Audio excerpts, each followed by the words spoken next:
Hello everyone, माझं नाव दिव्या आणि आज तुम्हाला मी दाखवणार आहे कोलिंग कसे मुरवले जातात पारंपरिक पद्धतीने। तर यासाठी लागणारे साहित्य म्हणजे मिरची, लसूण, अद्रक।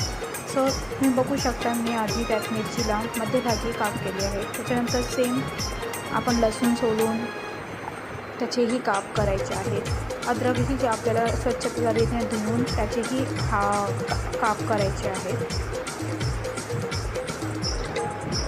त्यानंतर आपण हे सगळं कोलिंग, मिरची, लसूण आणि अद्रक हे आपण एकत्रित करायचे आहेत। तुम्ही बघू शकता, सॉरी मी कोलिंगकडे कॅप्चर केलेलं नाही आहे, पण इथे आपण हळद, मीठ, मसाला जर तुम्हाला हवा असेल तर आणि तेल लागेल तसं आपल्याला घ्यायचं आहे आणि हे एकत्रितपणे एकजीव करून घ्यायचं आहे। तर हे उन्हाळ्याच्या दिवसात ही कोलिंग घेतले जातं आणि उन्हाळ्यात सुकवले जातात।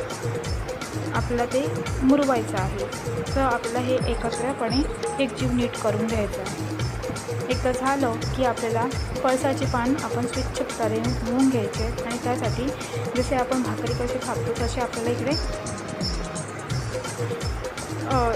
कोलिंगचं थॉट इकडे ठेवायचं आहे आणि भाकरीसारखं इकडे कापत आहे की जेणेकरून ते सुकले जातील।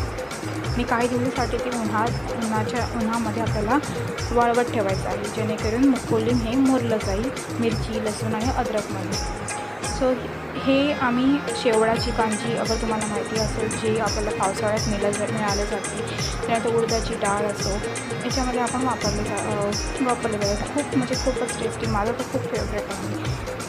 अगर तुम्हाला व्हिडिओ आवडली असेल तर लाईक, शेअर आणि सबस्क्राईब करा। Thank you for watching.